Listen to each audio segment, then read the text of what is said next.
Jūs klausotės leidyklos Eugrimas išleistos Jonathano Haito audio knygos Nerimo karta. Naujoji vaikystės tikrovė. Kaip jį paskatino psichikos sutrikimų protrūkį. Iš anglų kalbos vertė Edita Ramanauskienė. Įgarsino Paulius Čižinauskas. Įrašą ruošė Audioteka LT. Audio knygoje minimą vaizdinę medžiagą rasite audio knygos priede. PS3 mokyklos, LAP vidurinės mokyklos, Baruko vidurinės mokyklos ir Bruklino vidurinės technikos mokyklos mokytojams ir direktoriams, visą gyvenimą paskyrusiems vaikų ir mano paties auklėjimui. Įvadas. Užaugti Marse. Tarkime, jūsų pirmagimiai sukako 10 metų. Savo viziją įgyvendinantis milijardierius, apie kurį nieko nesate girdėjęs, pakvietė ją apsigyventi pirmojoje nuolatinėje žmonių gyvenvietėje Marse. Dukros mokymosi rezultatai ir genomo analizė, kuriai atlikti nepamenate kada nors davę sutikimą, atitiko reikalavimus. Dukra užsiregistravo į misiją be jūsų žinios, nes jai labai patinka kosmosas, be to užsiregistravo ir visi jos draugai. Ji maldauja išleisti. Prieš sakydamas ne, sutinkate pasidomėti apie tai daugiau. Sužinote, kad vaikai pasirenkami dėl geresnio jų palyginti su suaugusiaisiais prisitaikymo prie neįprastų Marso sąlygų, ypač prie silpnos gravitacijos jėgos. Vaikų gyvensiančių Marse kūnai brendimo ir itin spartaus augimo laikotarpiu tikėtina prisitaikytų palengva, kitaip nei naujai atvykusių suaugusiųjų, bent jau teoriškai. Ar prie Marso prisitaikę vaikai galėtų grįžti į Žemę, kol kas nėra žinoma. Yra ir kitų priežasčių nuogąstauti. Visų pirma, radiacija. Žemės flora ir fauna vystėsi po apsauginiu magnetosferos skydu, kuris blokuoja arba nukreipia didžiąją dalį mūsų planetą bombarduojančių Saulės vėjo, kosminių spindulių ir kitų kenksmingųjų dalelių srautų. Marse tokio skydo nėra, todėl jūsų dukters kūno kiekvienos ląstelės DNR būtų nuolat apšaudomas daug didesnio skaičiaus jonų. Projekto kūrėjai, atsižvelgdami į suaugusių astronautų tyrimų duomenis, pagal kuriuos po 1 kosmose praleistų metų vėžio rizika šiek tiek padidėja, numatė Marso gyvenvietei apsauginius skydus. Tačiau rizika kylanti vaikams yra dar didesnė, nes jų ląstelės vystosi ir keičiasi sparčiau, didesnis ir ląstelių pažaidos greitis. Ar planuojant į tai buvo atsižvelgta? Ar apskritai buvo atlikti kokie nors vaikų saugumo tyrimai? Kiek jums iki šiol pavyko sužinoti, ne. Kita priežastis – gravitacija. Evoliucija per eonus optimizavo kiekvienos būtybės struktūrą pagal konkrečias mūsų planetos gravitacinių jėgų poveikio sąlygas. Nuo gimimo kiekvienos būtybės kaulai, sąnariai, raumenys bei širdies ir kraujagyslių sistema vystosi reaguodama į nekintančią vienpusę gravitacijos jėgą. Šios nuolat veikiančios traukos jėgos pašalinimas giliai veikia mūsų kūnus. Nesvarumo būsenoje kosmose mėnesius išbuvusių suaugusių astronautų raumenys tampa silpnesni, kaulų tankis retesnis, jų kūno skysčiai renkasi vietose, kur jų neturėtų būti, pavyzdžiui, smegenų ertmėje, spaudžia akių obuolius ir keičia jų formą. Marso gravitacinės jėgos stiprumas siekia tik 38% to, kurį vaikas patirtų Žemėje. Silpnos gravitacijos aplinkoje Marse užaugusiems vaikams kiltų didelė skeleto, širdies, akių ir smegenų deformacijos rizika. Ar planuotojai atsižvelgia į tai, kokie vaikai pažeidžiami? Kiek supratote, ne. Taigi, ar išleistumėte dukrą? Žinoma, kad ne. Jūs suprantate, kad mintis siųsti vaikus į Marsą, iš kur jie galbūt niekada negrįš į Žemę, yra visiškai beprotiška. Kaip kuris nors iš tėvų galėtų tai leisti? Projektą vykdanti bendrovė, siekdama savo tikslų Marse, konkuruoja su kitomis įmonėmis. Panašu, kad jos vadovai nieko nežino apie vaiko raidą ir tikrai nesirūpino vaikų saugumu. Dar blogiau, ši įmonė nereikalavo pateikti tėvų leidimo. Kai tik vaikas pažymi langelį, taip nurodydamas, kad gavo tėvų leidimą, jis gali skristi į Marsą. Nė viena kompanija niekada negalėtų paimti iš mūsų vaikų ir kelti jiems pavojaus be mūsų sutikimo, nes joms būtų pateikti milžiniški ieškiniai, teisingai.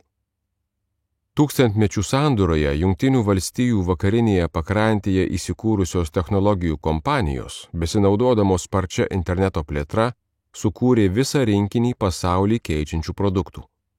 Visi šventai tikėjo technologijomis, naudojantis šiais produktais gyventi tapo lengviau, linksmiau ir produktyviau.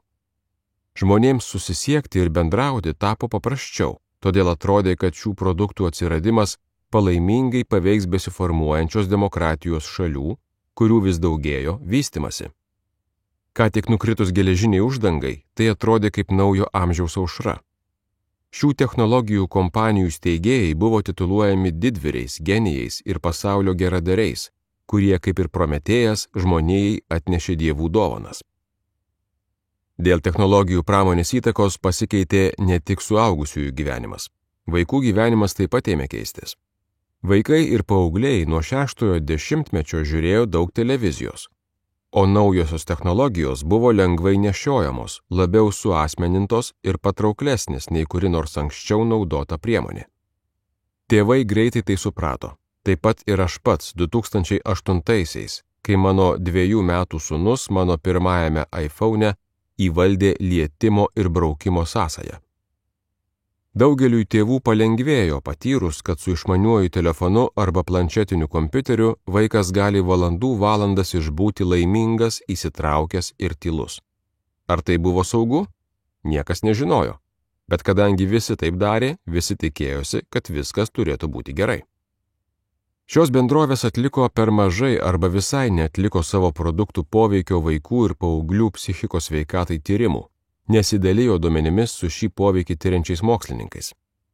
Susidūrę su gausėjančiais produktų žalos jaunimui įrodymais, jie dažniausiai griebdavosi neigimo, maskavimo ir viešųjų ryšių kampanijų. Didžiausią žalą padarė įmonių psichologiniai triukai, kuriais buvo siekiama maksimaliai pritraukti jaunimo dėmesį, kad jie spustelėtų. Vaikai buvo paveikti pažeidžiamose raidos stadijose, kai jų smegenys, reaguodamos į jas pasiekiančius stimulus, persitvarko itin greitai. Tarp tokių įmonių buvo ir socialinių tinklų bendrovės, labiausiai pakenkusios mergaitėms, vaizdo žaidimų kompanijos ir pornografijos svetainės, kurios savo kabliais giliausiai užkabino berniukus. Sukūrusios vaikų akims ir ausims skirtą priklausomybę sukeliantį turinį, kuris į antrą planą išstūmė fizinius žaidimus ir asmeninį bendravimą, šios kompanijos pertvarkė vaikystę ir pakeitė žmogaus raidą beveik neįsivaizduojamu mastu.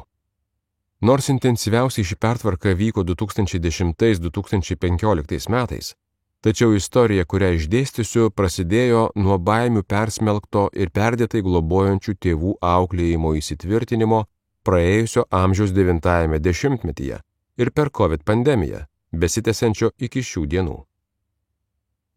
Kokius teisinius apribojimus nustatėme šioms technologijų įmonėms iki šios dienos? Jungtinėse Amerikos valstijose, kurių pavyzdys galiausiai tapo norma daugumai kitų šalių, pagrindinis draudimas yra įtvirtintas 1998 metais priimtų Vaikų privatumo internete apsaugos įstatymu. Pagal šį įstatymą reikalaujama, kad vaikai iki 13 metų gautų tėvų sutikimą prieš susikurdami paskyrą ir pasirašydami sutartį su įmone, paslaugų teikimo sąlygos, kuriai patiki savo duomenis ir tam tikras teisės. Tuo buvo nustatytas 13 metų interneto pilnametystės įsigaliojimo amžius, pasirinktas dėl priežasčių mažai susijusių su vaikų saugumu ar jų psichikos sveikata. Tačiau įstatyme nereikalaujama, kad įmonės patikrintų amžių. Kai vaikas pažymi langelį, tuo patvirtindamas esąs pakankamai suaugęs, arba melagingai nurodo reikalaujamą gimimo datą, jis internete be tėvų žinios ar sutikimo gali eiti kur panorėjęs. Tiesą sakant, nors 40% amerikiečių vaikų iki 13 metų amžiaus yra susikūrę Instagram paskyras, federaliniai įstatymai vis dar lieka neatnaujinti nuo 1998 metų. Kita vertus, Jungtinė karalystė jau ėmėsi tam tikrų pirmųjų žingsnių, kaip ir keletas Amerikos valstijų. Kai kurios iš šių kompanijų elgėsi panašiai kaip tabako produktų ir elektroninių cigarečių įmonės, sukūrusios didelę priklausomybę sukeliančius produktus, o vėliau priešinusios įstatymų ribojančių pardavimą nepilnamečiams priėmimui. Jas galime lyginti su naftos kompanijomis kovojusiomis prieš benzino su švinu draudimą. Jau nuo 20 amžiaus vidurio ėmė kauptis įrodymų, kad vien tik dėl Jungtinėse valstijose vairuojamų automobilių kasmet į atmosferą išmetamų 100 000 tonų švino 10 milijonų vaikų buvo trikdomas smegenų vystymasis, lėtėjo jų kognityvinė raida, didėjo asocialaus elgesio rizika. Vis dėlto naftos bendrovės toliau jį gamino, reklamavo ir didino apyvartas. Žinoma, yra didžiulis skirtumas tarp didžiųjų socialinių tinklų kompanijų šiandien ir, tarkime, didžiųjų tabako kompanijų 20 amžiaus viduryje. Socialinių tinklų bendrovės kuria suaugusiesiems naudingus produktus, kuriais naudodamiesi jie gali rasti informacijos, darbo vietų, draugų, meilės ir sekso, gali patogiau apsipirkti ir organizuoti politinę veiklą, tad gyventi tampa 1000 kartų lengviau. Daugelis iš mūsų tikrai galėtų gyventi šiame pasaulyje be tabako, tačiau socialiniai tinklai daugeliui suaugusiųjų yra daug vertingesnė, naudingesnė ir netgi labai patinkanti veikla. Kai kuriems suaugusiesiems kyla problemų susijusių su priklausomybė nuo socialinių tinklų ir kitos veiklos internete. Tačiau kaip ir tabako, alkoholio arba azartinių lošimų atvejais, paprastai paliekame jiems teisę patiems priimti sprendimus. Apie nepilnamečius to paties pasakyti negalima. Nors atlygio siekiančios smegenų dalys subręsta anksčiau, už savikontrolę, gebėjimą atidėti pasitenkinimą ir pasipriešinti pagundai atsakinga priekinė smegenų žievės dalis ne iki galo išsivysto, kol žmogus įpusėja 3-ąją dešimtį. O ankstyva paauglystė itin pažeidžiamas vystymosi laikotarpis. Prasidėjus brendimui, paaugliai dažnai tampa socialiai nesaugus, lengvai pasiduodantys bendraamžių spaudimui ir lengvai suviliojami bet kokios socialinį patvirtinimą teikiančios veiklos. Negalime leisti paaugliams pirkti tabako, alkoholio arba eiti į kazino. Lyginant su suaugusiaisiais, naudojimosi socialiniais tinklais žala paaugliams yra didelė, o nauda minimali. Vaikai prieš siunčiant juos į Marsą pirmiausia teužauga Žemėje. Šioje knygoje atskleisiu, kas nutiko po 1000-mečio kartos laikotarpio 1981–1995 metais gimusiems vadinamosios Z kartos vaikams. Kai kurie rinkodaros specialistai tvirtina, kad Z kartos laikotarpis baigėsi su maždaug 2010 metais ir po šių metų gimusių vaikų kartą siūlo pavadinti alfa karta.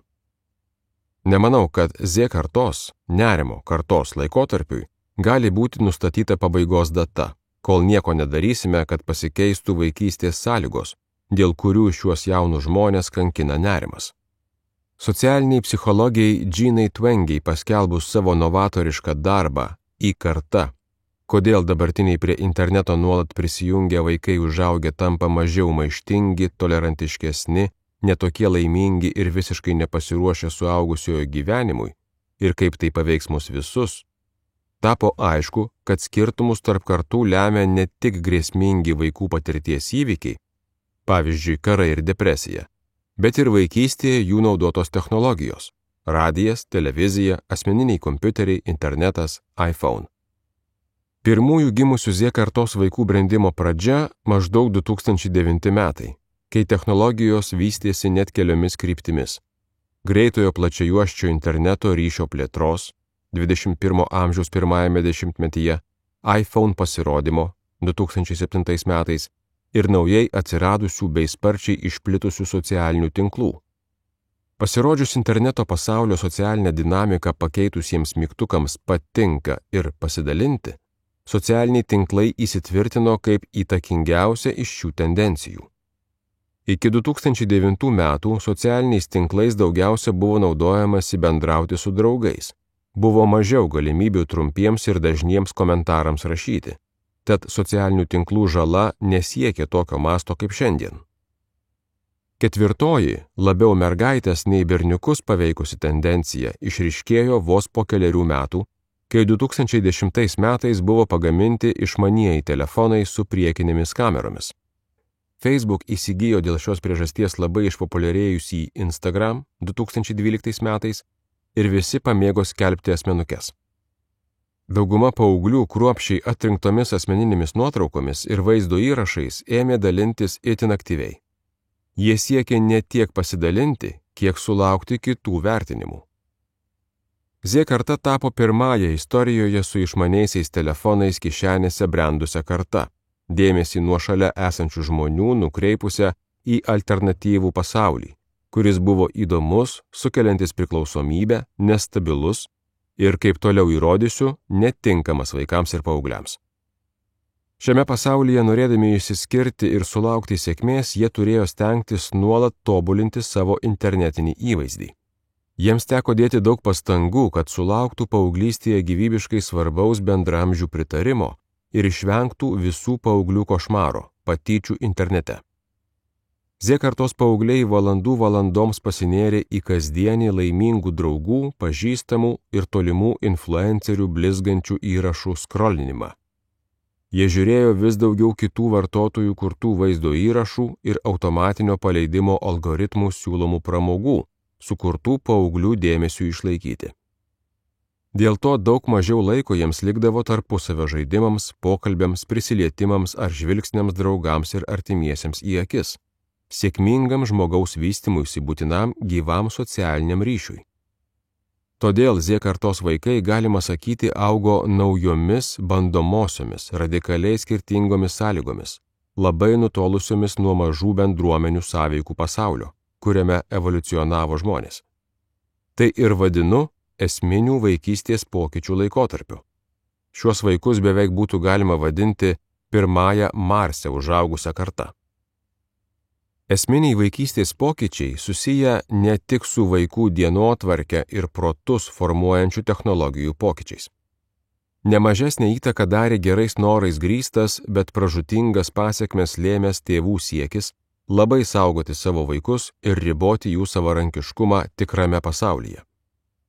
Vaikams, kad jie sėkmingai užaugtų, reikia daug laiko laisvai žaisti. Šią būtinybę akivaizdžiai patvirtina visų rūšių žinduolių elgsenos stebėjimai. Nedideli žaidimo metu kylantys iššūkiai ir nesėkmės – tai tarsi skiepai, paruošiantys vaikus susidūrimui su vėlesnėme gyvenime neišvengiamais daug didesniais iššūkiais. Tačiau praėjusio amžiaus 80-ame dešimtmetyje dėl įvairių istorinių ir sociologinių priežasčių laiko vaikams laisvai žaisti pradėjo mažėti. O 10-ame dešimtmetyje ši tendencija dar paspartėjo. Suaugusieji Jungtinėse Amerikos valstijose, Jungtinėje karalystėje ir Kanadoje vis dažniau nuogastavo, kad vaikas, bent kartą išleistas į lauką be jų priežiūros, bus pagrobtas ar paklius į seksualinių nusikaltėlių rankas. Įsigijus vis daugiau asmeninių kompiuterių ir pamėgus juose leisti laisvalaikį, vaikams žaisti neprižiūrimiems skirto laiko liko dar mažiau. 20 amžiaus 9-ojo dešimtmečio pabaigą pavadinčiau perėjimo iš vaikystės su žaidimais į vaikystę su telefonu pradžia. Perėjimo, kuris baigėsi 21 amžiaus 2-ojo dešimtmečio viduryje, kai dauguma paauglių jau turėjo išmaniuosius telefonus. Toliau knygos tekste žodį telefonas vartoju plačiaja prasme, turėdamas omenyje visus prie interneto prijungtus, visą jaunų žmonių laiką pasiglemžusius elektroninius asmeninius prietaisus, įskaitant internetinių vaizdo žaidimų konsoles, nešiojamuosius bei planšetinius kompiuterius ir svarbiausia, išmaniuosius telefonus su milijonais programėlių. Šioje knygoje, rašydamas vaikystė su žaidimais arba vaikystė su telefonu, turiu omenyje šių žodžių reikšmės plačiaja prasme.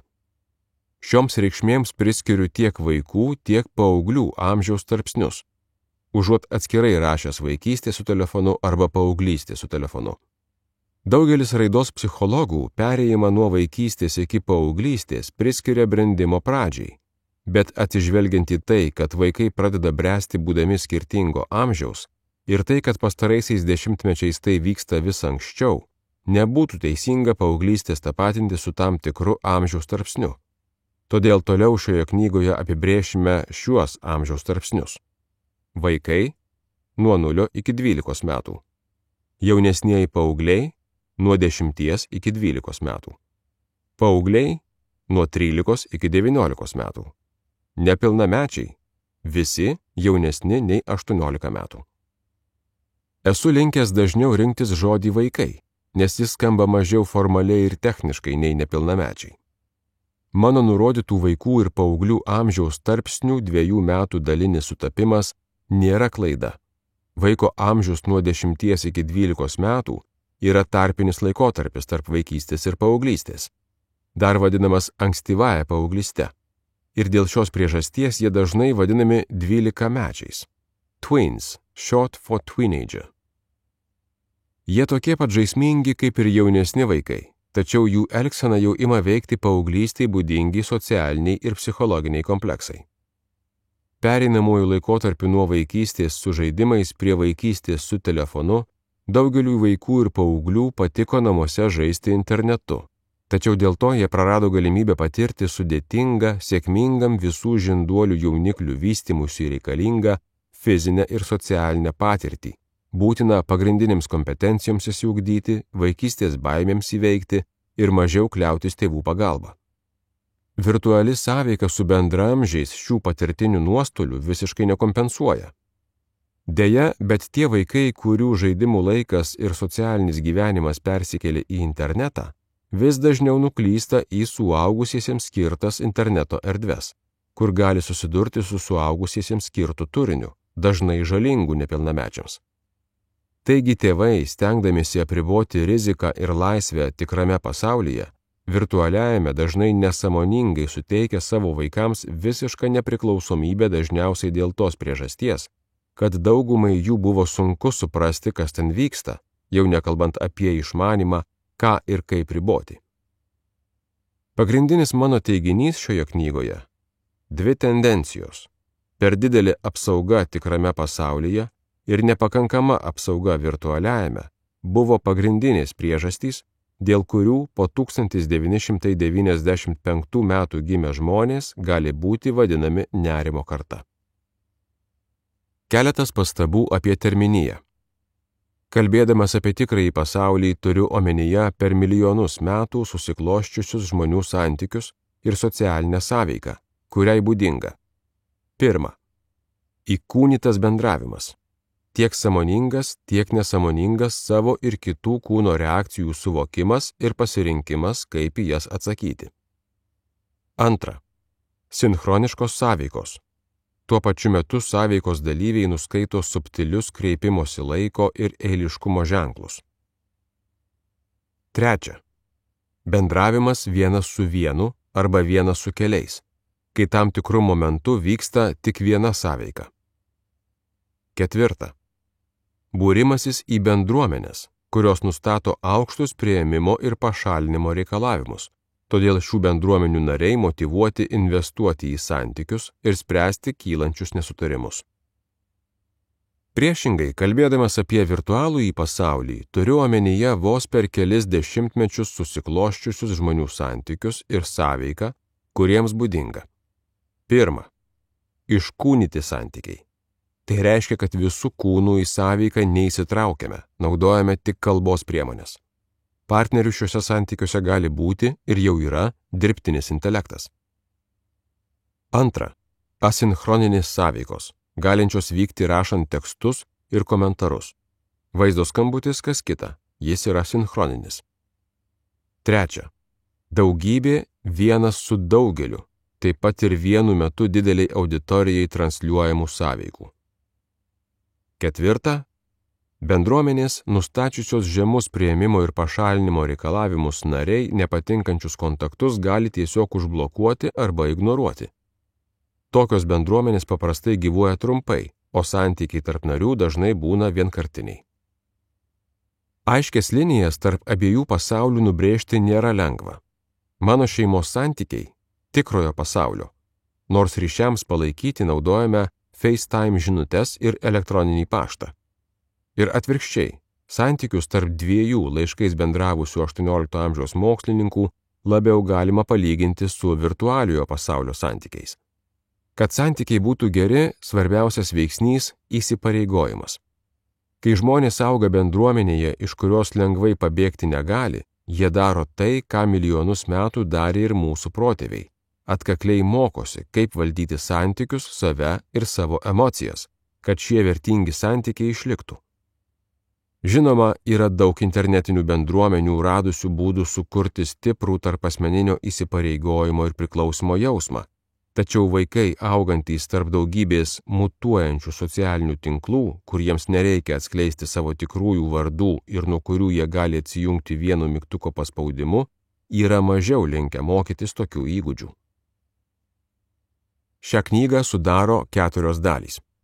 Jose aprašomos paauglių psichikos sveikatos tendencijos nuo 2010 metų, 1 dalis, vaikystės raidos dėsningumai ir kaip mes juos pertvarkėme, 2 dalis, žalingos vaikystės su telefonu pasekmės, 3 dalis, ką turime daryti dabar, kad atitaisytume šią mūsų šeimoms, mokykloms ir visuomeniai padarytą žalą, 4 dalis.